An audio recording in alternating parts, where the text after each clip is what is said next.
Hello, everybody. It is Friday, November 18th, 2011. This is Joseph P. Farrell with news and views from the Nefarium. I'm sorry I'm getting this out to you late. This is normally a lot later than I do this. Truth to tell, I have been under the weather, as many of you know, and I simply forgot and just got done with my members' vid chat, and I remembered I had to do this, and so here I am.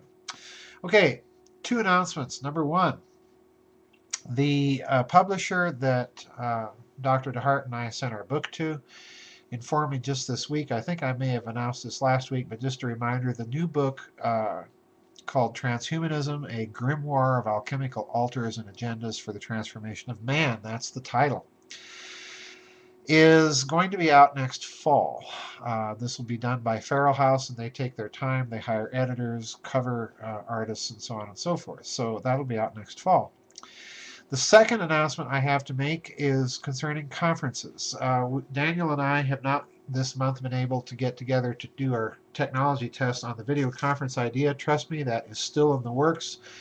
I've had some bad news financially this month, emotionally and physically.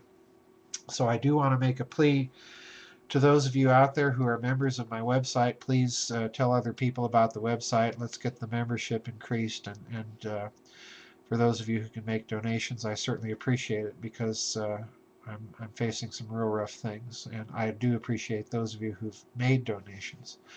The research for the sequel to Babylon's Banksters is very expensive, and I've been researching it for about 8 months, and without you folks, I'd be dead in the water, quite literally. So I do want to thank everybody.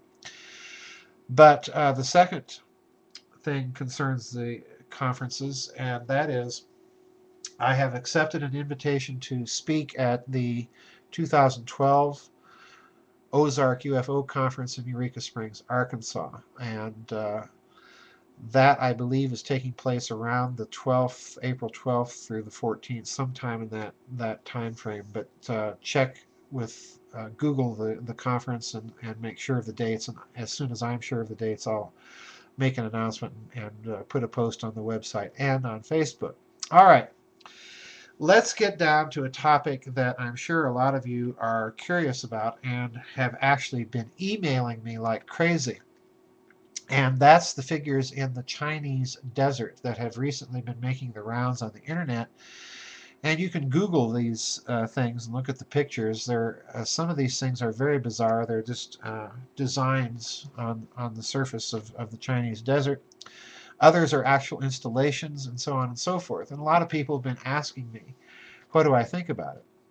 Well, first of all, I am going to blog about it in this coming week. So there will be a link up that you can look at some of these Chinese installations. The first thing I want to comment about it is I do think that the line that has been put out ever since these things were first talked about on the internet, the line was very quickly put out on the mainstream internet wire services, Yahoo, AOL, and so on, that American experts believe that these things are for the purposes of calibrating the optics on Chinese spy satellites. And as far as an explanation goes, that's relatively good. It's a decent one, because this type of site with strange designs on the surface of the Earth were built by the United States and the Soviet Union in their remote areas as means of calibrating the optics on their spy satellites. The problem with that explanation is that not all of the sites that are photographed by our spy satellites and now making the rounds of the internet, not all of these sites in the Chinese desert are of these types of calibrating designs. Some are of actual installations. There appears to be airport-like airstrips in some of these places. There appears even to be a kind of a nuclear installation, a nuclear power plant, possibly cooling stations at another.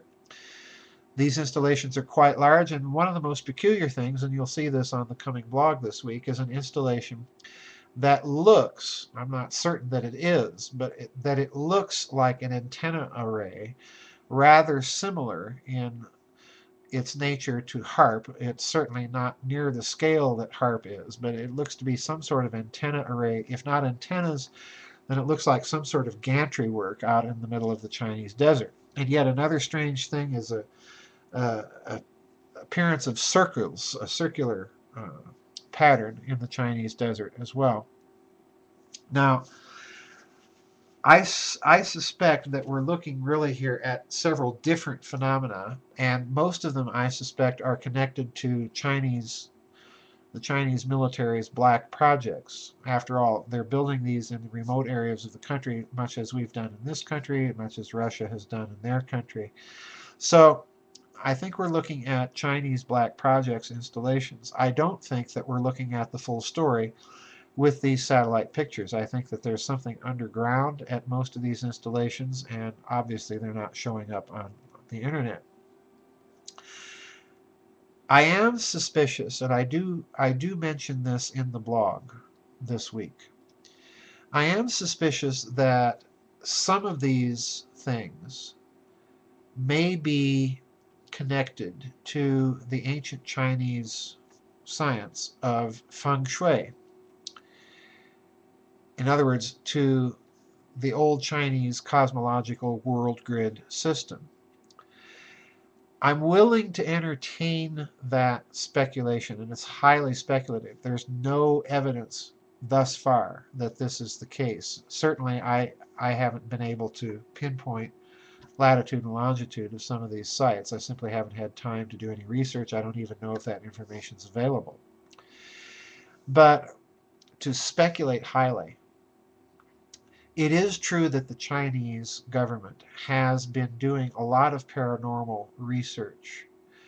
So it wouldn't surprise me if they connected their black projects site locations with, killing two birds with one stone, with possible investigations of some of these ancient geomantic systems of science, and to determine perhaps if some of their own ancient wisdom on this score, the feng shui system, was perhaps embodying some kernel of truth. So I do think that we have a story here.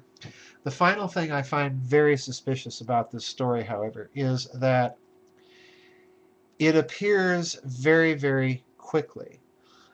And the images of these Chinese installations, in my opinion, possibly have come from someone's spy satellites in the West, which raises the question of who took these pictures and why did they put them on the internet?